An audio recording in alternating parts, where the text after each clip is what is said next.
ইকরা suicide করার মতো মেয়েই না, এইটা এত স্ট্রংলি বলাটাও যেরকম ভুল, আর এটাও বলতে পারবো না ইকরা অনেক উইক। যারা আগে কখনো মুখ খুলে নাই, আগে কখনো কিচ্ছু বলে নাই, এখন তারা এক একজন অনেক কথা বলছে। অনেক আগে একবার ইকরার সাথে আমার একটা কথা কাটাকাটি হয়েছিল যে আমি তোমার জায়গায় থাকলে ডিভোর্স দিয়ে দিতাম, বা আমি তোমার জায়গায় থাকলে এটা করতাম সেটা করতাম। ইকরা মারা গেছে এটা জানার আগে আমি জেনেছি যে ইকরা পাগলামি করছে, ইকরা সুইসাইড অ্যাটেম্প্ট করেছে, এইটা আগে জানতে পেরেছি। সেটা জানতে পেরেছি আমি আলভির কাছ থেকে, যেহেতু আমরা একসাথে ওখানে শুটিং এ ছিলাম। এটা হচ্ছে পরের দিন, তারপরের দিনের ঘটনা, 28 তারিখে। 27 তারিখে কিন্তু পরে রাতের বেলা আবার আমাদের যে বললাম যে ফিমেল ডিরেক্টর যিনি ছিলেন উনি কাঠমান্ডুতে ছিলেন, উনি আসার সময় কেক টেক নিয়ে আসছে, এবং পরে আফটার শুটিং আমাদের একটু একটা ছোট সেলিব্রেশন করা হয়েছে। এটা এটা সবার জন্মদিনে সব শুটিং এই হয়। 28 তারিখ আমরা যখন সব একসাথেই ছিলাম, ওই টাইমে হচ্ছে গিয়ে হঠাৎ করে, যেহেতু আমি অনেক জায়গায় বলেছি আলভি আমার ভালো বন্ধু, তো যখন এরকম একটা সিচুয়েশন হবে খুব স্বাভাবিকভাবেই ও বলবে, বা শুধু আমাকে না, ওইখানে আমাদের ডিওপি ছিল যে আমাদের ক্লোজ, ওইখানে যারা ক্লোজ তারা আগে জেনেছে, যারা ক্লোজ তারা আগে জেনেছে যে কোনো একটা অ্যাটেম্প্ট হয়েছে। তো জানার পর সাথে সাথে আমি আমার ফোন হাতে নেই, আমার ফোন হাতে নিয়ে আমি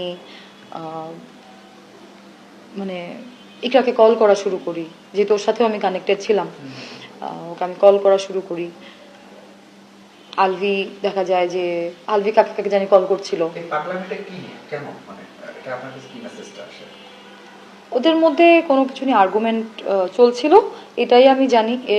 এর বাইরে কি নিয়ে কি, না না না না না। এখন আলভি কিন্তু ওর সাংসারিক বা পার্সোনাল লাইফ নিয়ে খুব একটা শেয়ার বা খুব একটা কথা বলা, প্রবলেম ছিল বুঝি যে হ্যাঁ প্রবলেম চলছে, বা ওটা তো বোঝা যায়, বা মাঝে মধ্যে হয়তো কিছু শেয়ার করেছে, করে ঘটে যাওয়া ব্যাপার, তাই না?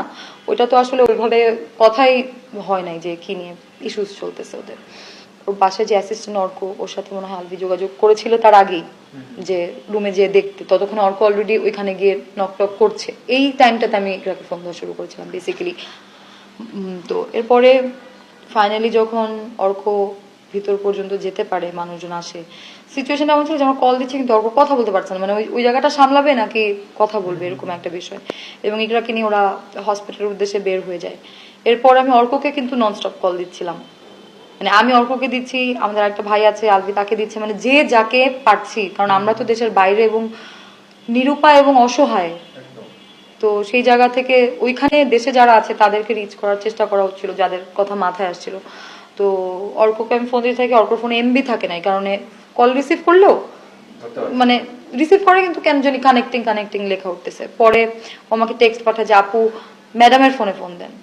তা আমি কল করি, কল করার পর মানে ইকরার ফোনে আমি কল করি, কল করার পর আমি 1-2 বার কথা বলে ফোন রেখে দেয়। এরপরে আমি এত অর্ক রিসিভ করে, অর্ক তখন তো অলরেডি ইকরাকে নিয়ে হসপিটালের উদ্দেশ্যে প্রথমে মনে হয় ইসলামিয়া বা কোথাও একটা গিয়েছে, এরপরে হচ্ছে কুর্মিটোলার দিকে যাচ্ছিল।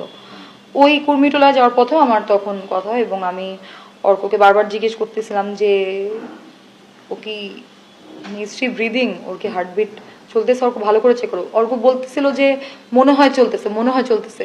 তারপর আমি বারবারই একই কোয়েশ্চেন করে যাচ্ছিলাম, কারণ ফার্স্ট দিয়েছে তো ওই পুরো সিনারিওটা থেকে মনে হচ্ছিল যে মানে বেঁচে আছে, তো বেঁচে থাকাটা ইম্পর্টেন্ট, বাকি পরেরটা পরে।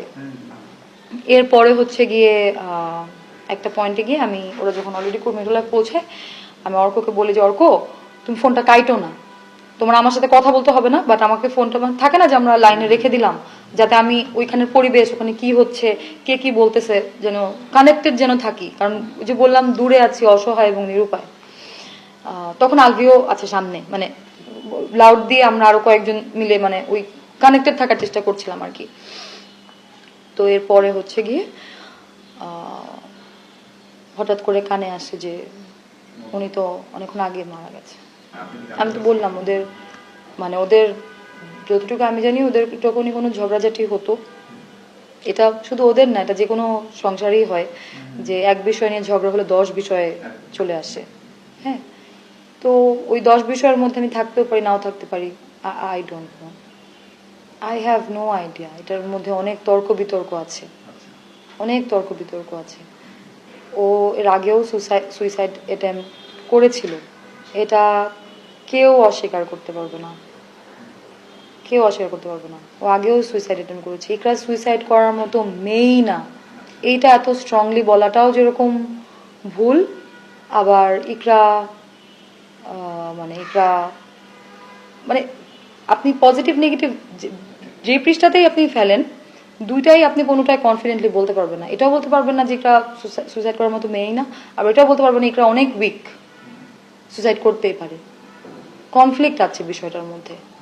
আমার কাছে মনে হয় যে কিছু মানুষ, ইকরা আসলে অনেকের সাথে অনেক কিছু শেয়ার করেছে, ডিসপাইট ওর সাথে আমার যতটুকু ভালো বন্ডিংয়ে থেকে থাকুক না কেন। এখানে আমার কথা হচ্ছে যে if you don't like me you don't have to pretend.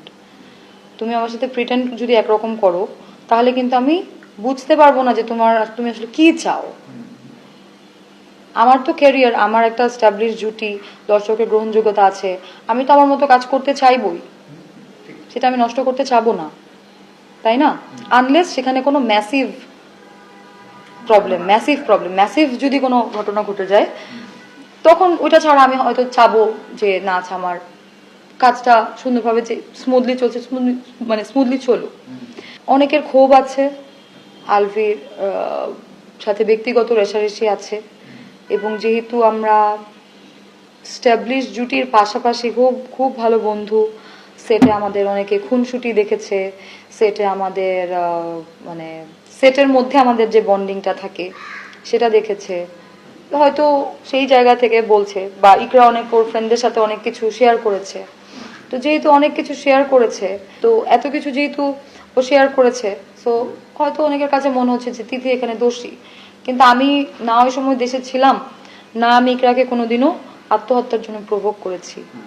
In fact I have prove, আমি দেখিয়েছি যে, বা আমি দেখানোর আগে আমি বলেছিলাম যে ইকরা ওর ফ্যামিলি ম্যাটারেও যখন কথা বলেছে, আমি সবসময় ওর সাথে পজিটিভভাবে কথা বলেছি।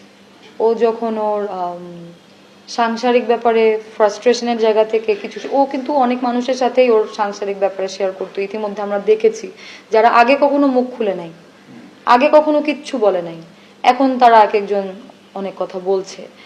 তো ও কিন্তু অনেকের সাথেই এগুলো শেয়ার করতো। আমরা কিন্তু ইউজুয়ালি চেষ্টা করি যে আমাদের পার্সোনাল ম্যাটার সবার সাথে আমরা শেয়ার করি না।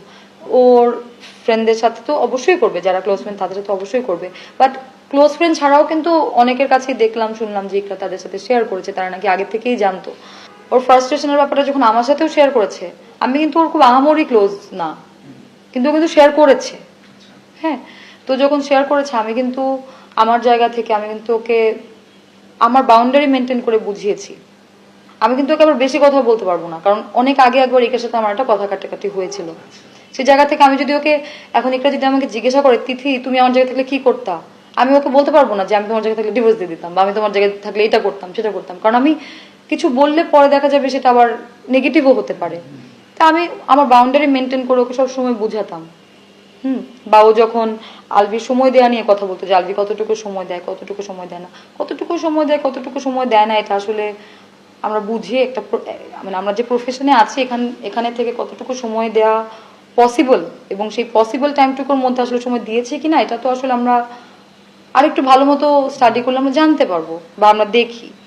কিন্তু আমার সাথে এগুলো শেয়ার করলে ওকে আমি বুঝাতাম যে প্রফেশনটাই এরকম, বা আরে বোকা তোমাদের দেখবা যে এখন দূরে আছে না, এই কারণে বেশি যন্ত্রণা হচ্ছে, আলবি ঢাকা গেলেই সব ঠিক হয়ে যাবে, এরকম কনভারসেশন ওর সাথে আমার হয়েছে।